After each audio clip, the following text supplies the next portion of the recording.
América Latina y el Caribe. Faltaría haber agregado en el título del encuentro. Vamos a escuchar a Julio Arturo Canario. Él es licenciado en Psicología Clínica, magíster en Bioética, magíster en Salud Pública, investigador asociado del Centro Nacional de Investigaciones en Salud Materno-Infantil y el Centro INTEC de Bioética de la República Dominicana. Bienvenido, Julio. Bueno, en lo que se va colocando la diapositiva, agradecer nueva vez al doctor Escobar, a este fabuloso equipo que le acompaña, la universidad, igualmente a la doctora Nuria Ómedes, Antonio Ugarde, que gentilmente nos han invitado a participar en este magnífico evento,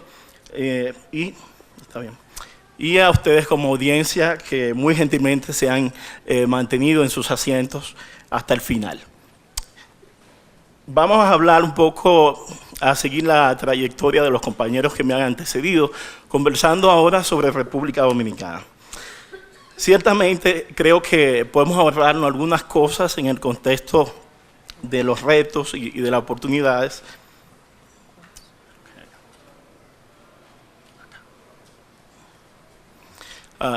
Pues entiendo que definitivamente hay mucha similitud en las cosas que enfrentamos. Intentaré poner mayor atención a cosas que contextualmente están más relacionadas a la República Dominicana.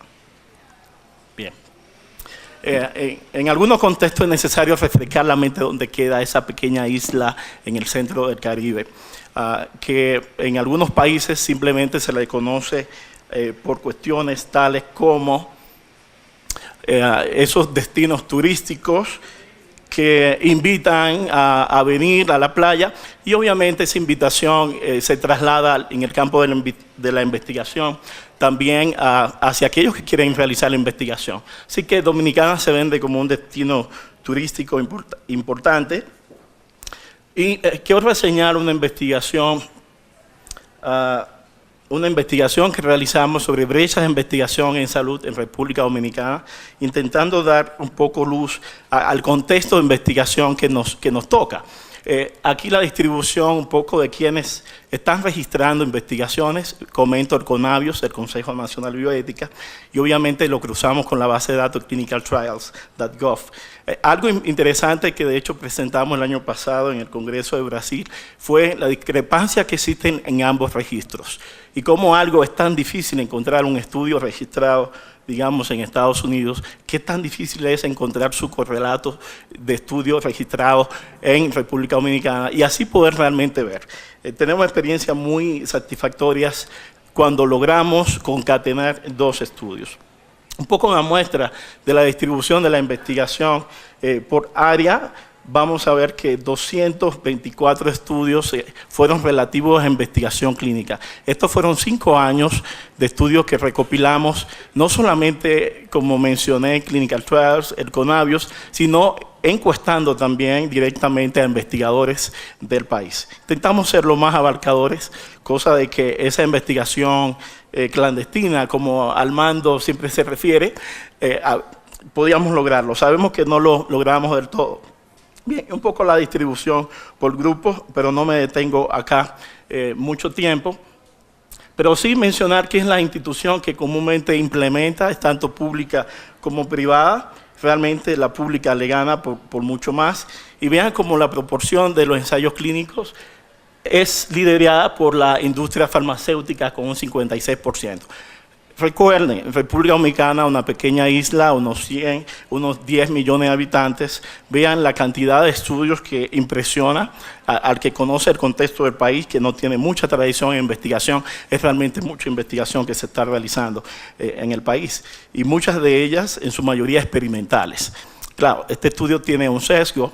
Fue muy difícil hacerle entender a un antropólogo que su investigación sobre sexualidad y esto califica como salud, y obviamente está orientado a los registros más formales que existen. Bien. Luego, al final, intentamos hacer un análisis de la brecha de investigación, viendo que esa investigación que trae la industria al país realmente genera una brecha importante. No se está investigando los temas prioritarios de investigación. Y ahí es donde debemos cuestionarnos cuál es la presencia de los comités de ética en nuestro país. Ellos surgen al final del 80, casi como todos los demás países han mencionado, siendo dos centros de característica ONG y uno, digamos, público, pero que funciona muy descentralizado, iniciaron con esa, digamos, con esa corriente de comité de ética. Hoy se desconoce cuántos comités de ética existen.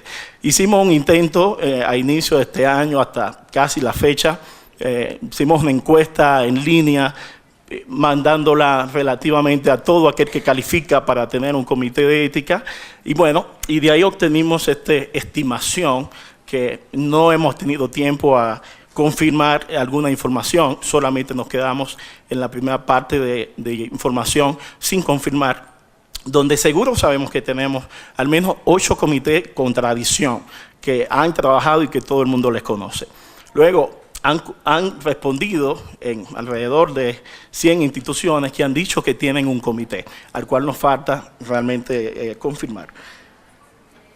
Comités comerciales, se desconoce algún comité que sea realmente con fines comerciales como tal, aunque estén instalados en instituciones privadas, no necesariamente califican como estar buscando el lucro necesariamente. Y el CONABIO es el Consejo Nacional de Bioética, que bueno, tiene una trayectoria importante, pero tiene muy marcado en su historia que fue originado obviamente por la necesidad del Estado de aprobar unos estudios por ahí, y obviamente hay una historia muy interesante que luego podríamos conversar.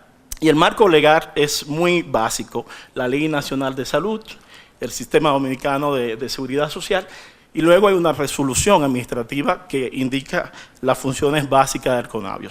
En ese sentido, en el marco legal estamos muy débiles. El apoyo básico es las normativas internacionales que todos los comités la asumen como si fuese tal ley. Pues en el ámbito local no existen tales exposiciones. En todos los acápites que hemos conocido, que se han discutido, en la selección de los miembros, no hay un sistema de acreditación formal. El registro, se puede decir, es en cierta forma informar, pues el CONABIO recibe la notificación que se ha creado un nuevo comité. Pero este no tiene información fiable sobre el número de comités que existen. Bien. Luego, los comités de ética y esta información también cruzada con entrevistas que hemos realizado en el pasado relacionadas a estos temas, respuestas que hemos recibido sobre los comités, los recursos, que son muy pobres, andan en indigencia básicamente. Y esto limita mucho la capacidad que tengan los comités para realizar su función de forma decente.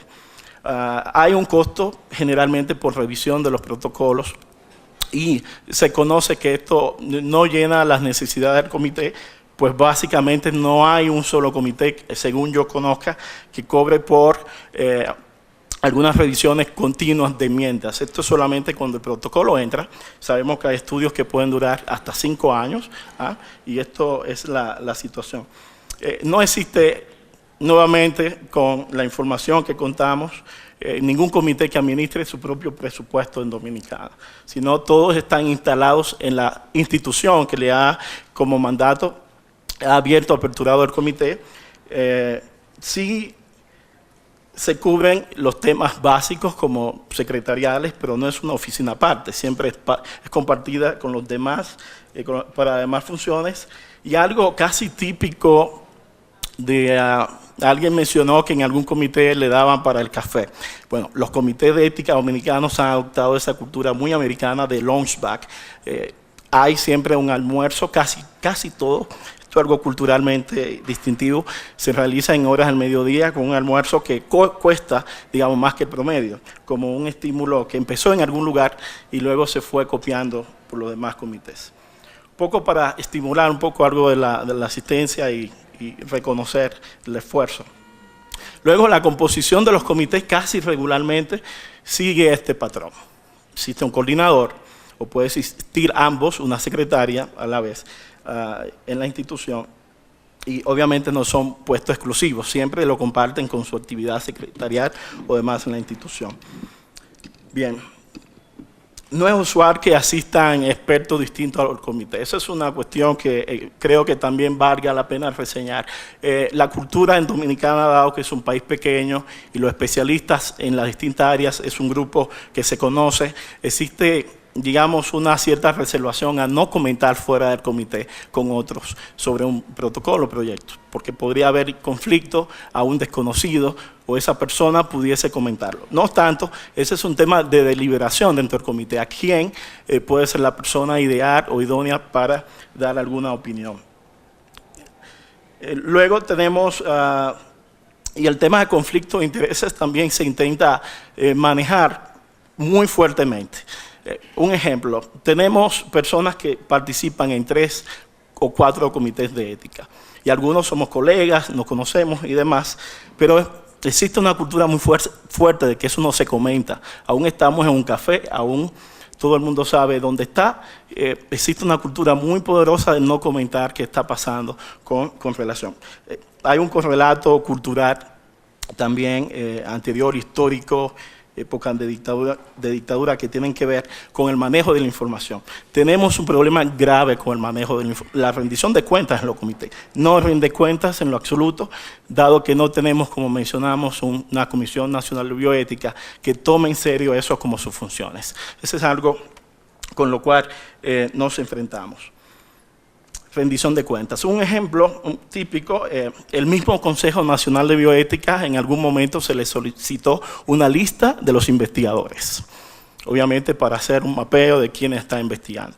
El propio CONABIO rechazó dar los nombres de quienes estaban investigando. O sea, vean dónde viene la cultura muy fuerte, donde esto es algo oculto, y es una de los retos también, me adelanto un poco de los desafíos, porque se ve la actividad de un comité de ética muy cercana a lo que es una logia, o sea, quiénes son los que están ahí.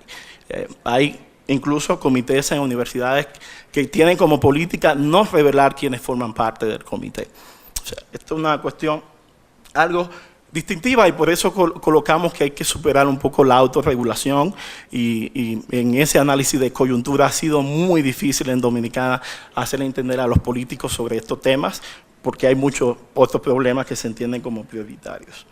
Bien, no obstante, vale a mencionar que existen en todo lo que hemos comentado anteriormente en necesidad de capacitación en ética, igual el tema de dedicación para leer, analizar un protocolo, eso es necesariamente una cuestión a superar, dado que hay miembros del comité que obviamente llegan, cuál es el estudio que hay que revisar. O sea, esto es algo que puede pasar con el médico dominicano enfrenta, y es un tema político del momento, la cuestión del salario de los médicos que se entiende muy por debajo de lo que probablemente sea en la región. O sea, los médicos y el profesional de la salud, es complicado tenerlos sentados 1 hora o media hora en cualquier actividad, no importa los fines que tenga. Como oportunidades, y voy cerrando, bueno, tenemos todo por delante. Hay un investigador muy amigo, muy conocido, que siempre ha dicho que la bioética, especialmente en República Dominicana, es un campo baldío. Claro, eso tiene varias lecturas. Él lo dice de una forma, por un lado, sana, pero en el otro lado es una crítica a los bioeticistas, a la bioética en sí, que logra, digamos, probablemente poco lo que deberían ser sus metas u objetivos. Ese monitoreo in situ de los estudios no lo hemos alcanzado. Se ha visto como una carga extra adicional del comité que no la podemos llevar. Escuchaba atentamente a Claude cuando mencionaba que hasta de sus recursos daba en sus comités allá para eso. Eso no lo hemos alcanzado en Dominicana, no ha sido posible. Una regulación nacional referente a estos temas, a cómo evaluar, todo referente a la comunicación entre comités. La certificación de ética, se acepta cualquier certificación que se haga en internet, ya eso es válido para certificarte en ética.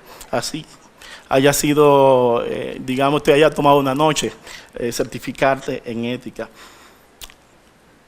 Bueno, y luego hay unos temas que ya creo he señalado anteriormente y un poco espero haber despertado el interés en las cuestiones que suscitan en República Dominicana. Y para cerrar, una muy importante, y es los conflictos que se pueden dar, digamos, una ambigüedad entre ese mandato institucional y ese comité que es el comité institucional. Esto es algo muy común en Santo Domingo. Los comités forman parte de una estructura o una organización a la cual responden. Y tenemos referencias, por ejemplo, de un caso, hubo un comité que hizo sus elecciones como habitualmente. Sin embargo, a alguien, probablemente al presidente, se le olvidó notificarle al director de la organización. El director de la organización respondió al comité diciendo: el comité es independiente en términos de toma de decisiones y de evaluación de protocolos, pero es absolutamente dependiente en términos administrativos. Y dígase en términos administrativos que el comité solamente recibe, ese comité notificó que solamente recibe una comunicación cuando se están pasando del presupuesto, cuando ya no habría dinero para almuerzo ni para pagarle a su secretaria. Es una cuestión realmente importante señalar, porque sin apoyo institucional es imposible que un comité digamos, logre alcanzar los mínimos requeridos, que ya realmente son bastante mínimos. Bueno, gracias. Y aquí alguna dirección de contacto. Eso es todo.